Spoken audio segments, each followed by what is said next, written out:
5 number gate આટલામાં જ હોવી જોઈએ દુકાન આગળ હશે કદાચ.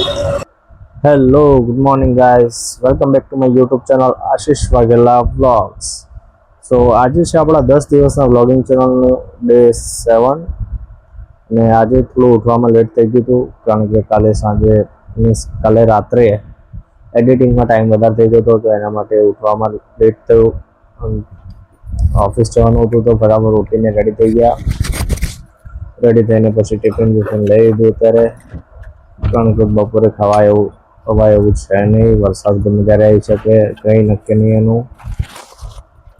હા, તો ટિફિન લઈ લીધું અને બોટલને હું લઈ તો જઉં જ્યારે બી ત્યારે આવી રીતે રૂમાલ બાળી દઉં.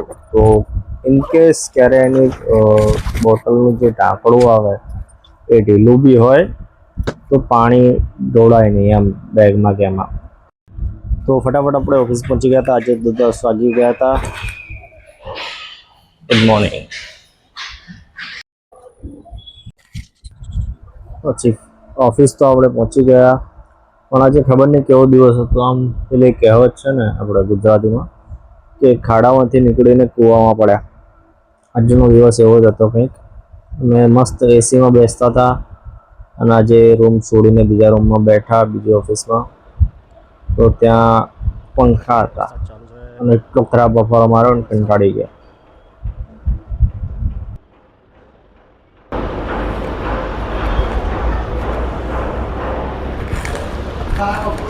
આજે લંચ કરી લીધું છે, જમી લીધું છે, બટ નીચે જવાશે નહીં કારણ કે વરસાદ ચાલુ છે એટલે મજા નહીં આવે. આખું પીલું હશે બધું.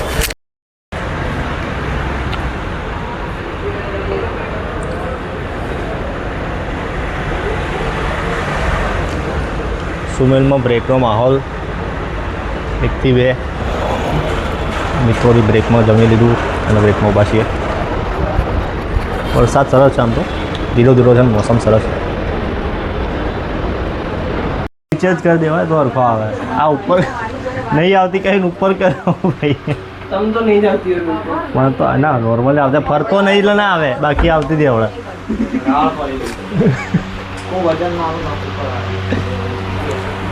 પડો નહીં પણ એને મને નહીં આવતો પવન તા નીચે કરશે તો આવશે.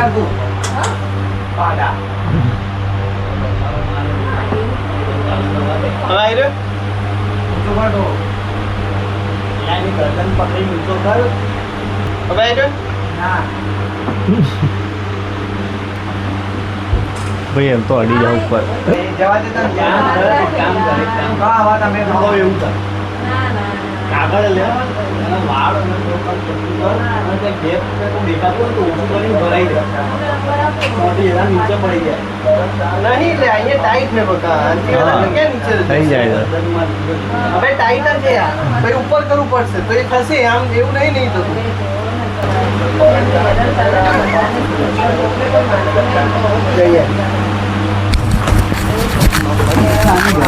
ફેરવાનું છે, પડી જાય છે પણ ના એટલે પડતું નહીં ભાઈ, અવાજ નહીં પહોંચતી.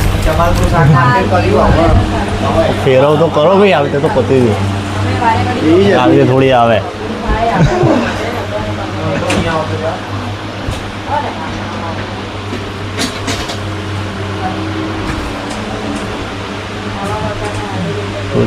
એક તો આ ખબર પડતી નહીં કે જ્યારે બી સેલ્ફી ચાલુ કરું હાથ સીધો માથામાં જ ચંગ્યો રહેશે. વાળ હરખા થવાના, પાછું મૂછો હરખી કરવાની, અડધો દિવસ તો આવવાનામાં નીકળી જાય મારો. બેટા આ તો ઓલું કરાવી નાખે, ખબર નહીં પડો, માપમાં રહી જશે.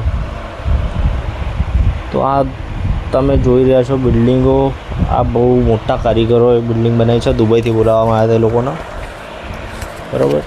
તો પાછા આપણે ઉપર જઈને બેઠા એટલામાં 7 વાગ્યા. 7 વાગે ઘરે આવી ગયા. ઘરે આવ્યા એટલે આપણે એક મસ્ત ટોપું તૈયાર હતું. ઘરે આપણે નવરા ના હોય, ઘરે આવીએ એટલે ચાલુ જ હોય કામ, કંઈનું કંઈ હોય જ. તો આજે કામમાં કંઈક એવું હતું, મારી નાની બહેન એ નર્સિંગ કરે છે તો એને આજે નર્સિંગના મીન્સ કે કપડાં કંઈક લેવાના હતા, ઓટી ડ્રેસ વગેરે કંઈક લેવાનું હતું. તો અમે અમારા એરિયાની મોંઘામાં મોંઘી અને સારામાં સારી દુકાનમાં ગયા, બટ ના મળ્યા. એ લોકો રાખતા જ નહીં, બંધ કરી દીધું દુકાન. શું કામનું? તો પછી એક થોડું વિચાર્યું, પહેલાં મારા સાસુને કોલ કર્યો, કારણ કે એમને ઓલરેડી હોસ્પિટલમાં નોકરી કરેલી છે એના માટે. તો એમને આ જગ્યાનું સજેસ્ટ કર્યું સિવિલ હોસ્પિટલનું, અને એક ફ્રેન્ડને કોલ કર્યો તો એને બી સેમ જગ્યાનું રેફરન્સ આપ્યો. તો અમે પાછા પહોંચી ગયા સિવિલ હોસ્પિટલ. ગેટ નંબર 5ની સામે રીટ્સ કરીને આ શોપનું નામ છે. તો હવે અહીંયા અંદર જઈએ કે જોઈએ શું છે શું નહીં, કેમનું છે કેમનું નહીં. આઈ થિંક તો લાગે તો બહુ સારી દુકાન છે, મળી જ જશે, કારણ કે બહાર જ એપ્રોન વગેરે લખેલું છે, ભરાયેલા છે એપ્રોન્સ. અચ્છા, અહીંયા મારી બેનની ફ્રેન્ડ પણ ત્યાં જ હતી, તો ત્યાં મસ્ત આમ મળી ગયું જે જોઈતું એ, જેવો ડ્રેસ જોઈતો હતો એવો મળી ગયો ઓટી માટે. તો એ લઈને અમે નીકળી ગયા. ત્યાં મેરડીમાનું મંદિર જે રખિયાલમાં છે, તો ત્યાંથી પાછા ઘરે પરત ફરી ગયા, અને ઘરે આવીને થોડા રિલેક્સ થયા, કારણ કે આખો દિવસ ફોર્મલ કંટાળી જવાય. પછી એડિટિંગ કરવા બેઠા તો બહુ વધારે ટાઈમ થઈ ગયો. આજે બી લગભગ 1:30-2 વાગી ગયા હતા, ખાઈ પીને બેઠા હતા. તો આજ માટે બસ આટલું જ ડે 7માં. Thank you so much for watching the video. Like કરો, સબસ્ક્રાઈબ કરો. આશીષ વાઘેલા બ્લોગ્સ.